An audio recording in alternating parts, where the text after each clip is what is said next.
Hola amigos, ¿cómo están? Bienvenidos a Días de Avivamientos, un viajecito más. Yo estoy mejor, me estoy recuperando. Casi me manda al tercer cielo un mosquito desgraciado que me agarró dengue y casi me muero. Hubiese preferido que me mordiese Drácula, al menos de que murió, bueno, lo mordió Drácula, tiene más glamour. De que murió, lo mató un mosquito. Bueno, pero bueno, me dieron la extrema unción y me recuperé. Así que, gracias a Dios, estamos aquí nuevamente dispuestos a emprender un nuevo viaje por la historia de la Iglesia. Vamos a analizar la afirmación de este apologista católico romano acerca de que un católico no necesita leer la Biblia. Recuerden que este es un canal que no está dedicado al proselitismo, es decir, estamos en contra del fundamentalismo y en contra del fanatismo. Por lo tanto, es simplemente un magazine donde analizamos los distintos aspectos de la realidad evangélica y católica. Ahora, hay una pregunta acá que puede llegar a hacer mucho ruido a algunas personas que estén del otro lado. Y decir, ¿es necesario la lectura de la Escritura para profesar y vivir correctamente el cristianismo? No. Respira hondo. Respira hondo. Para respondernos a la pregunta por qué el católico no necesita leer la Biblia, deberíamos primeramente leer qué dice el catecismo de la Iglesia Católica. En el numeral 85 dice: el oficio de interpretar auténticamente la palabra de Dios, oral o escrita, ha sido encomendado solo, y presten atención al término solo, al magisterio vivo de la Iglesia, el cual lo ejercita en nombre de Jesucristo, es decir, a los obispos en comunión con el sucesor de Pedro, el obispo de Roma. Repetimos, el oficio de interpretar auténticamente la palabra de Dios, oral o escrita, ha sido encomendado solo al magisterio vivo de la Iglesia. Pero claro, se encarga también el catecismo de aclarar una cosa.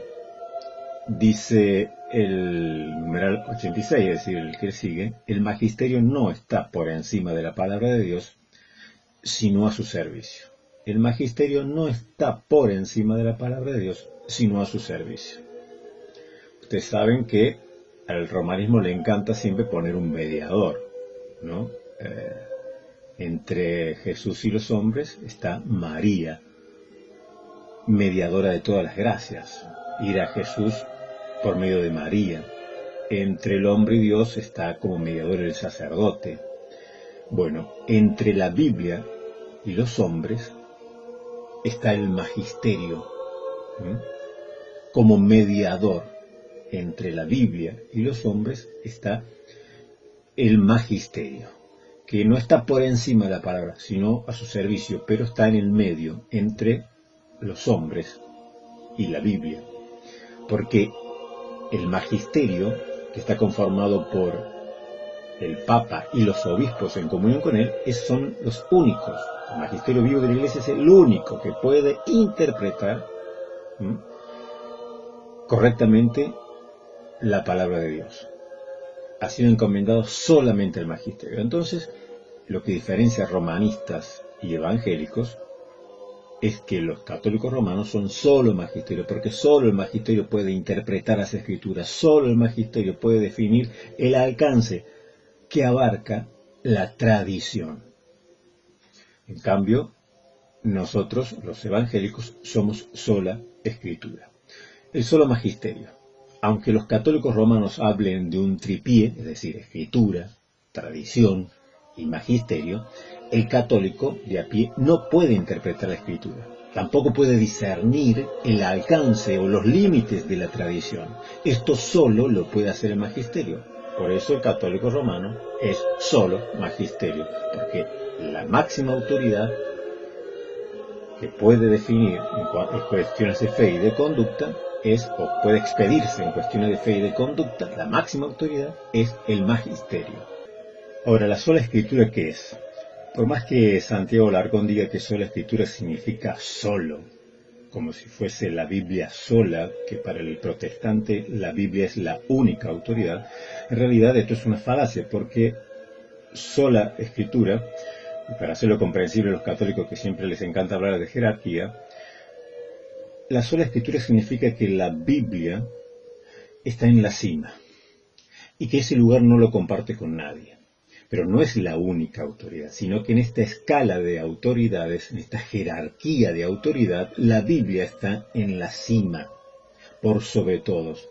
Porque aunque la Biblia no es la única autoridad para el creyente, porque para el creyente, para el cristiano, también es autoridad su magisterio, sus pastores, sus líderes, los concilios, la tradición, la historia de la Iglesia. Todas estas cosas, aún su propia conciencia, también es autoridad. Pero en la jerarquía de autoridad, la Biblia está en la cima y no comparte ese lugar con nadie, porque aunque no es la única autoridad, sí es la única inspirada por Dios. Toda la Escritura es inspirada por Dios. No dice la Escritura que toda la tradición es inspirada por Dios, ni que los concilios vayan a ser inspirados por Dios. Si dice que toda la Escritura es inspirada por Dios, por lo tanto la Escritura está en la cima, es la máxima autoridad de regla, de fe y de conducta, la máxima autoridad, la suprema autoridad, la última instancia de apelación en cualquier asunto que sea con respecto a la fe o a las costumbres. Pero no es la única autoridad, es la máxima autoridad, única autoridad, infalible. Ahora, hay algo interesante y es una definición que nos da de la sola escritura precisamente San Agustín.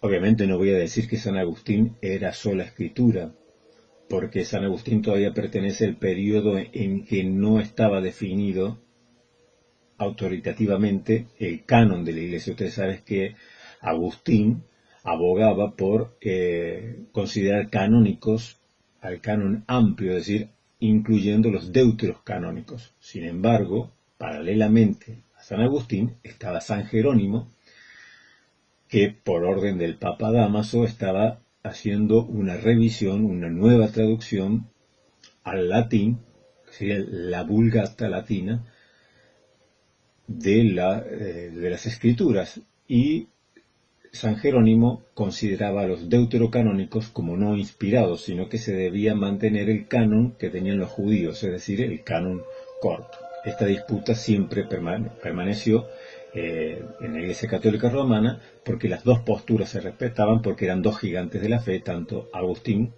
que incluía a los deuterocanónicos como inspirados, y la postura de San Jerónimo, que no incluía a los deuterocanónicos por considerarlos no inspirados. Esto recién se define más o menos en el Concilio de Trento en el 1546. Pero San Agustín nos da la mejor definición de la sola escritura. Y presten atención porque es un texto bastante interesante y que aclara mucho acerca de lo que realmente tiene que ser el concepto de sola escritura y que no es algo ajeno a la historia de la Iglesia. Dice Agustín: pero ¿quién ignora que la Santa Escritura canónica, tanto del Antiguo como del Nuevo Testamento, está contenida en sus propios límites y que debe ser antepuesta a todas las cartas posteriores de los obispos, de modo que a nadie le es permitido dudar o discutir sobre la verdad o rectitud de lo que está escrito en ella?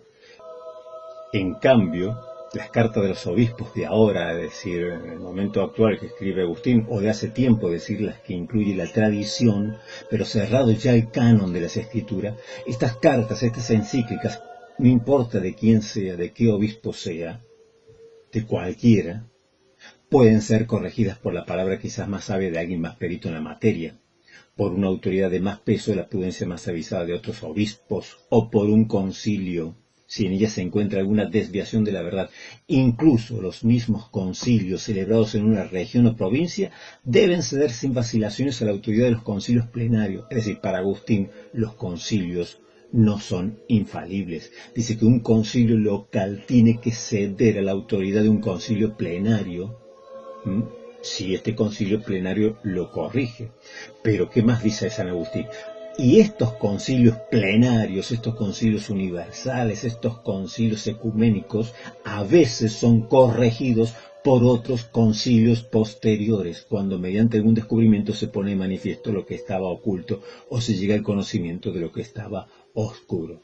Es decir, para Agustín, la escritura tiene que ser antepuesta a todo, tiene que ser antepuesta a magisterio, tiene que ser antepuesta a encíclicas de los obispos, o sea, lo que sería el magisterio vivo, tiene que ser antepuesta a los concilios. Y todo lo que no sea la escritura puede ser corregido, porque nada es infalible a excepción de la escritura. Solo la escritura es infalible, solo la escritura es la máxima autoridad de fe y de conducta. Lo está diciendo Agustín, es la más clara definición acerca de la sola escritura que usted puede encontrar, la va a encontrar en nada más y nada menos que en San Agustín, que pone que la escritura es la máxima autoridad. De ahí para abajo, todo lo demás que también son autoritativos, que también forman autoridad para el creyente, es decir, el magisterio vivo, los obispos, los concilios locales, los concilios plenarios, concilios universales, pero todos ellos pueden ser corregidos. La última palabra, lo que no se está permitido discutir, la tiene la escritura, que está por encima y antecede a todos ellos. Eso es la mejor definición de lo que es la sola escritura, que no es únicamente la escritura como autoridad para el creyente, sino la máxima, y que antes que ella no hay nadie. Claro, según el catecismo de la Iglesia Católica Romana, como el magisterio vivo no está por encima de la palabra, pero está allí entre la palabra y el creyente como mediador. No está allí el magisterio vivo porque es el único que puede interpretar, es el único que puede definir qué es abarca la tradición, los límites de la tradición y qué abarca, cómo se debe interpretar la escritura. Claro, está como un mediador. Entonces el católico romano no necesita ir a la Biblia, le basta con ir al mediador, le basta con ir al magisterio vivo de la Iglesia, quien es quien interpreta, quien le dice qué cosa afirma la escritura y qué cosa abarca la tradición. Claro, así han estado 1900 años sin necesidad de la Biblia, sin necesidad de la escritura. Y como decían en mi época, si lees la Biblia, te vuelves loco.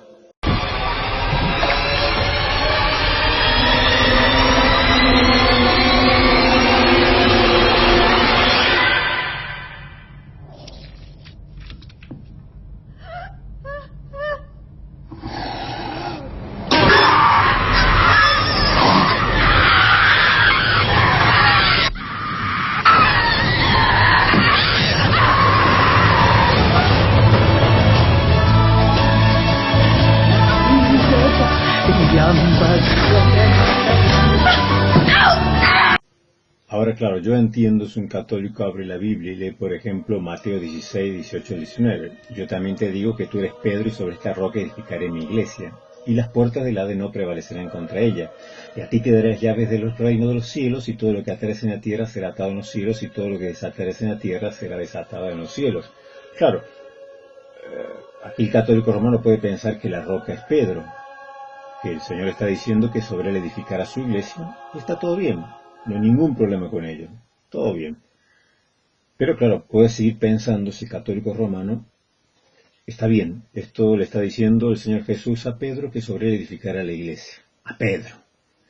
Pero ¿dónde dice la Escritura que el obispo de Roma es el sucesor exclusivo de Pedro? Porque ese es el problema. No es qué le dijo el Señor Jesús a Pedro, sino porque lo que el Señor Jesús le dijo a Pedro debería aplicársele al obispo de Roma. ¿Dónde dice eso en la Escritura?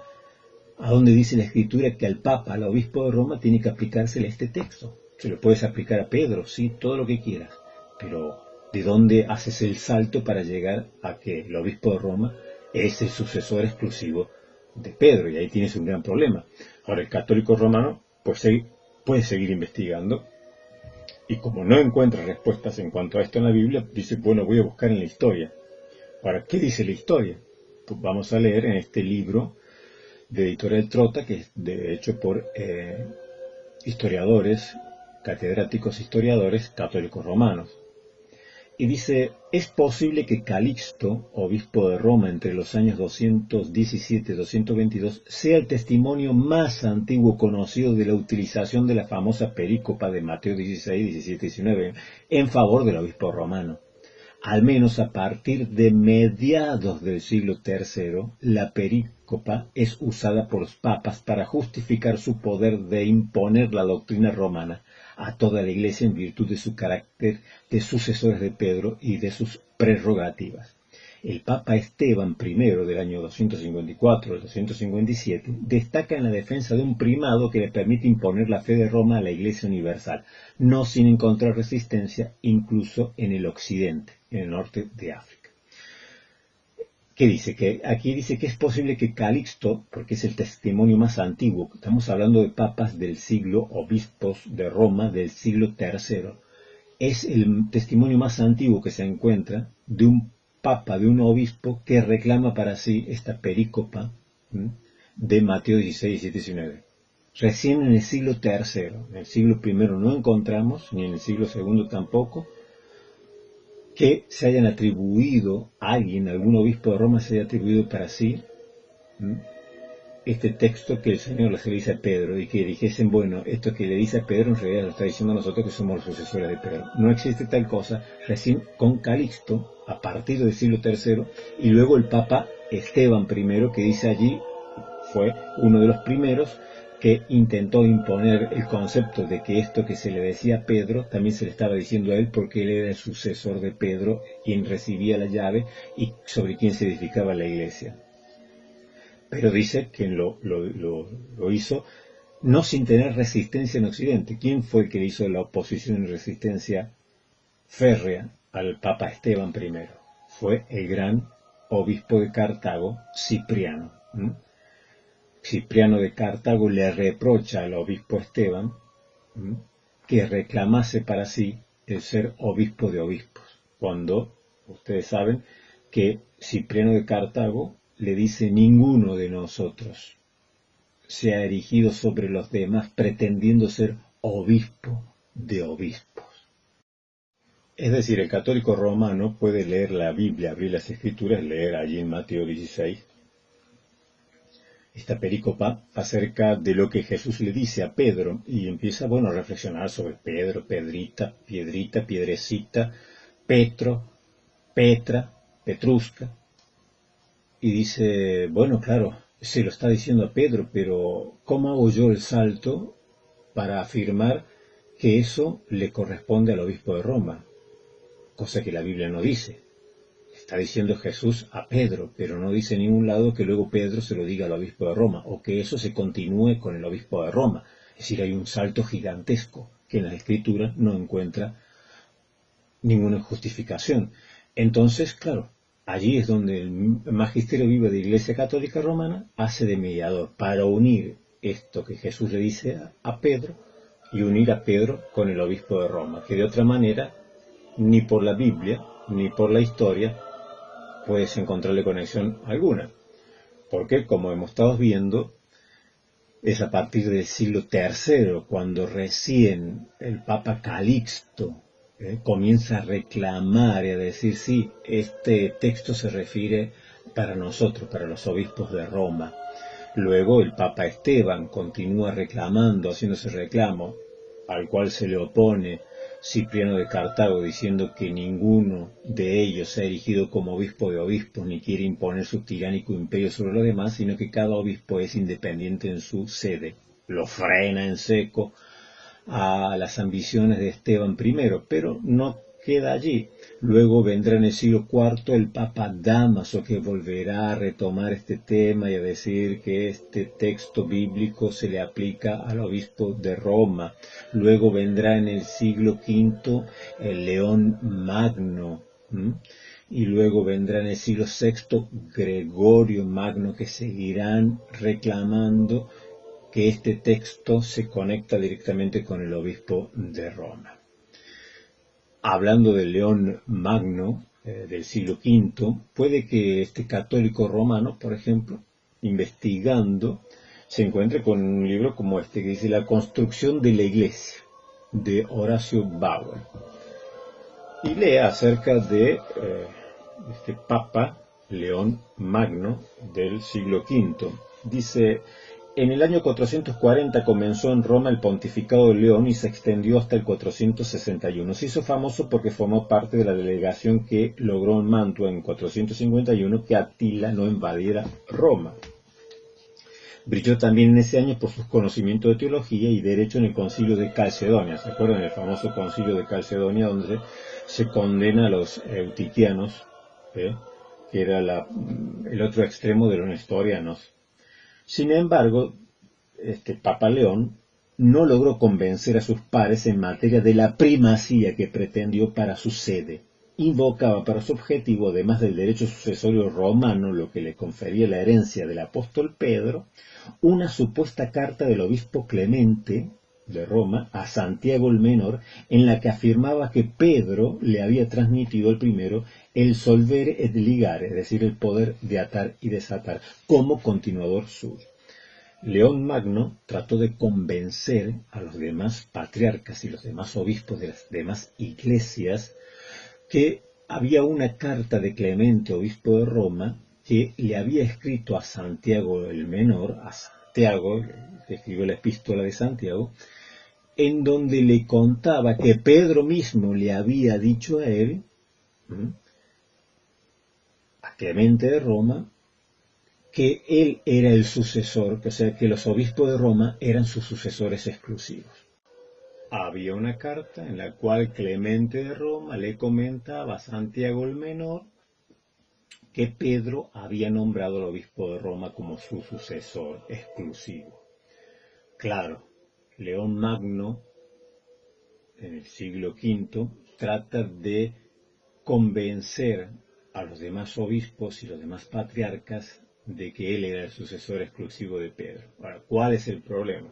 El problema, como dice aquí, luego se supo que esta carta, ¿qué creen ustedes?, había sido falsificada en los finales del año 300.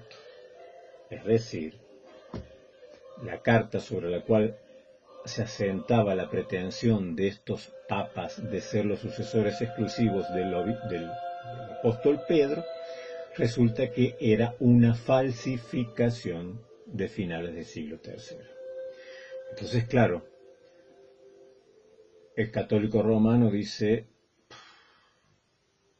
tengo que preguntar a un sacerdote para saber por qué Pedro dejó como sucesor exclusivo al obispo de Roma, o cómo sé yo que el sucesor exclusivo de Pedro es el obispo de Roma y no puede ser otro de los obispos de otro lugar, donde también estuvo obrando Pedro y ejerciendo el obispado, el apostolado, la supervisión, como por ejemplo Antioquía de Siria. Entonces este católico va y le pregunta a un sacerdote sobre el Papa y el sacerdote le dice lo siguiente. El término Papa, que es el otro término, ¿cierto?, que es el más principal, significa Petri Apostolici Potestatem Accipiens, que de Pedro apóstol la potestad recibe.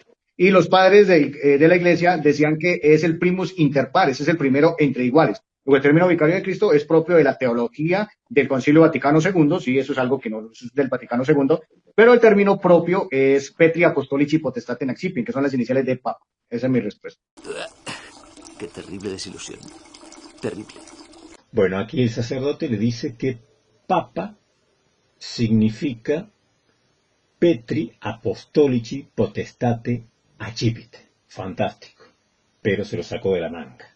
Es decir, es un invento. Un golazo, pero es un invento. Se lo sacaron de la manga. Hicieron coincidir Petri Apostolici Potestate Accipite, como si de Pedro Apóstol la potestad recibe el Papa.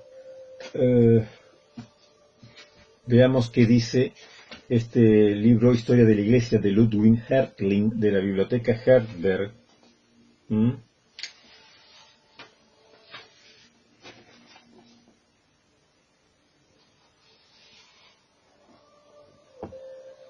Aquí en la página 47 dice: precisamente en los primeros siglos no se hace mención alguna de honores y títulos y preferencias de rango. Tales cosas solo aparecieron en cuanto al papado en la época bizantina. Ni siquiera el nombre papa le estaba reservado en exclusiva. A San Cipriano, obispo de Cartago, que vimos recién, se le llamaba con frecuencia papa. Y la palabra griega papas era aplicada a toda clase de clérigos. Es decir, que ni siquiera, dice este historiador católico romano, verdaderamente católico romano, dice ni siquiera la palabra papa le estaba reservada en exclusividad al obispo de Roma, porque eso se le aplicaba a toda clase de clérigos, tanto en Oriente como Occidente. Luego, con el tiempo, quedó únicamente para el obispo de Roma, pero eso de que papa significa Petri, apostolici potestate, accipite, está fabuloso para dejar boquiabierto en un debate a alguien que no tiene ni reverendísima idea. Pero, históricamente, esto es una falacia, es una mentira, porque papa se le aplicaba a todos lados. Es más, ustedes pueden leer una carta en la colección de cartas de San Cipriano. Ustedes van a encontrar una carta que le envía la Iglesia de Roma, los presbíteros y obispos de la Iglesia de Roma le envían a Cipriano, obispo de Cartago en el norte de África, una carta donde dicen al Papa Cipriano. Entonces el católico romano, lo último que le queda es ir al Concilio Vaticano I en el año 1870, en la Constitución Dogmática Pastor Eterno,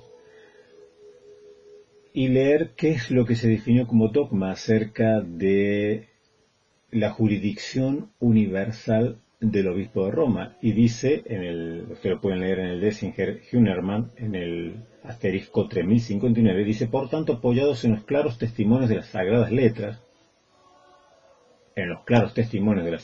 vaya uno a saber dónde, y siguiendo los decretos elocuentes y evidentes, ora de nuestros predecesores los romanos pontífices, ora de los concilios universales, renovamos la definición del Concilio Ecuménico de Florencia, por la que todos los fieles de Cristo deben creer que la Santa Sede Apostólica y el Romano Pontífice tienen el primado sobre todo el orbe, y que al mismo Romano Pontífice es el sucesor del bienaventurado Pedro, príncipe de los apóstoles, verdadero vicario de Cristo y cabeza de toda la iglesia y padre y maestro de todos los cristianos, y que al mismo, en la persona del bienaventurado Pedro, le fue entregada por nuestro Señor Jesucristo plena potestad de apacentar, regir y gobernar la iglesia universal, como se contiene hasta en las actas de los concilios ecuménicos y en los sagrados cánones. Es decir, ¿para qué vas a buscar como católico romano leer la Biblia? Es obvio, lo que dice Santiago Alarcón tiene razón. ¿Para qué vas a leer las Escrituras?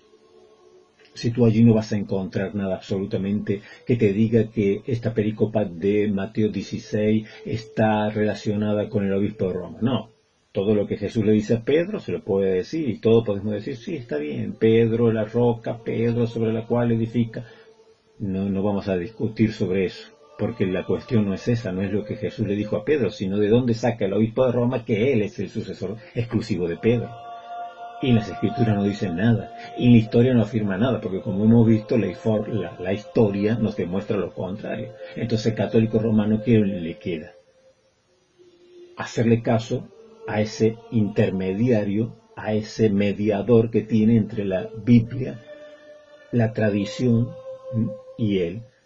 ¿Y qué dice el magisterio? Pues el magisterio lo pone como dogma, bajo anatema, que tienes que creer que el obispo de Roma es el sucesor exclusivo de Pedro, como dice aquí en la Constitución Dogmática Pastor Eternus del año 1870, cuando el Concilio Vaticano I estableció como dogma fundamental para todo católico romano que el obispo de Roma tiene la primacía y la supremacía de jurisdicción sobre toda la iglesia de todo el orbe. Entonces, ¿para qué necesitas las Escrituras? Si tú lo que tienes que creer es lo que te dice el magisterio vivo de la iglesia. Ahora,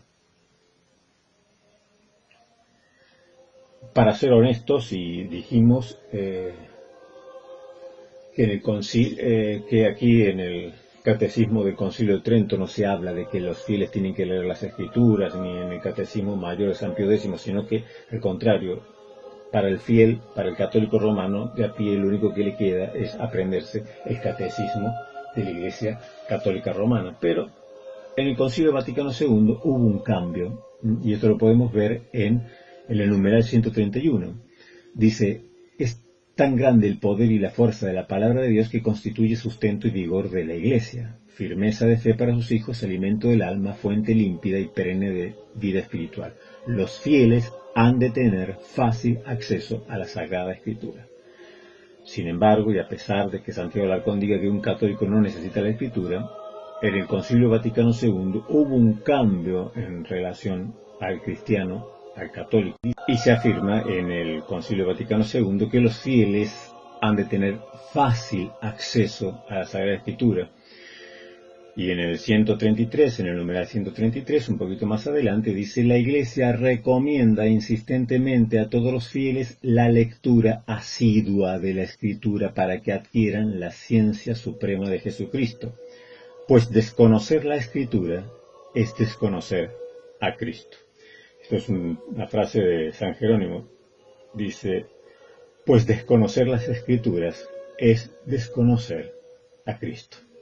Así que, en honor de la verdad, reconocemos que hay un cambio en el Concilio Vaticano II, y cuando antes se preocupaban por esconder las escrituras de los fieles y poner en las manos de los fieles católicos romanos simplemente el catecismo, y que el sacerdote debía explicar y enseñar el catecismo, a partir del Concilio Vaticano II se fomenta y se recomienda que los creyentes católicos romanos lean asiduamente las escrituras. Claro, pero a veces se vuelve como un círculo vicioso, es decir, el católico romano abre la Biblia, ve todas estas cosas, se comienza a preguntar, y claro, no puede hacer uso de su razonamiento y decir, es que yo en la escritura encuentro esto y en la práctica encuentro lo otro que no coincide, porque luego irá y le preguntará al sacerdote, al magisterio vivo de la Iglesia, y el magisterio vivo dirá, bueno, está bien que leas la Biblia, pero los únicos que podemos interpretar las escrituras, los únicos que podemos definir qué significa y definir el alcance y qué abarca la tradición, somos nosotros. Es decir, siempre estará como mediador el magisterio vivo de la Iglesia, y que le dirá, no importa lo que diga aquí las escrituras, no importa lo que diga la historia, tú tienes que creer esto porque esto es un dogma y está bajo anatema si no lo crees. Por lo tanto, muchas veces es un camino sin salida, porque si lees las escrituras puede que se te abran los ojos y puede que comiences a hacerte preguntas, porque ninguno de los apóstoles habla acerca de María y de alguna devoción acerca de María, ¿por qué no se habla acerca de la intercesión de los santos que están en el cielo? ¿Por qué no se habla acerca de la supremacía del obispo de Roma? ¿Por qué las escrituras callan en cuanto a esto y lo otro? Y bueno, allí vas a tener que cerrar los ojos, cerrar la Biblia y obedecer lo que diga el magisterio vivo de la Iglesia, que es solo el magisterio quien puede definir lo que significa, lo que dice la palabra de Dios y lo que abarca y comprende la tradición. Por lo tanto, del tripié solo te va a quedar el solo magisterio, porque para el católico romano la máxima autoridad de fe y de conducta es el magisterio vivo, es decir, el Papa y los obispos que están en comunión con él. Para nosotros los evangélicos, la máxima autoridad de fe y de conducta es la propia Escritura. Como dice San Agustín, las cartas, encíclicas y concilios, todos se pueden corregir, y de todo se puede dudar, y de todo se puede esperar una mayor luz progresiva, y que un concilio corrija a otro, y que un obispo corrija al anterior, pero las Escrituras son la máxima autoridad y de ellas no se puede dudar ni poner en cuestión lo que afirma. Así que entiendo plenamente por qué Santiago Alarcón rehúsa leer las Escrituras o le da miedo leer la Biblia, porque obviamente va a tener un conflicto de conciencia, porque va a tener que estar espantando fantasmas que le van a aparecer continuamente dudas que le van a aparecer, porque va a decir, bueno, aquí la Biblia dice tal cosa, pero yo tengo que creer tal otra, o no tengo fundamentos bíblicos para creer lo que creo, y tengo que agachar la cabeza delante del magisterio vivo de la Iglesia y decir amén a todo lo que me dice, porque estoy bajo pena de anatema si no creo los 44 dogmas de la Iglesia Católica Romana, aunque la mayoría de ellos no tengan fundamentos claros bíblicos. Entonces yo entiendo que no necesita, no quiera y rehuya el leer las Escrituras, que es mucho más fácil y la postura cómoda, porque si lees, claro, vas a tener un cargo de conciencia, porque te va a acusar tu conciencia de que estás haciendo algo que no está conforme a la palabra de Dios. Entonces es más fácil cerrar la Biblia, abrir el catecismo y decir, yo creo lo que me mandan, ¿no? Como decía San Ignacio de Loyola, fundador de la Orden de los Jesuitas, él decía, para en todo acertar, ¿no? Lo blanco que yo viere, diré que es negro, si la autoridad jerárquica así me lo mandare. Lo blanco que yo viere, diré que es negro, si la autoridad jerárquica así me lo mandase. Cerrar la Biblia, cerrar el cerebro, y solo queda la obediencia. Bueno amigos, espero que hayan disfrutado este pequeño viaje por la historia de la Iglesia y nos reencontramos en el próximo viaje por este mismo canal.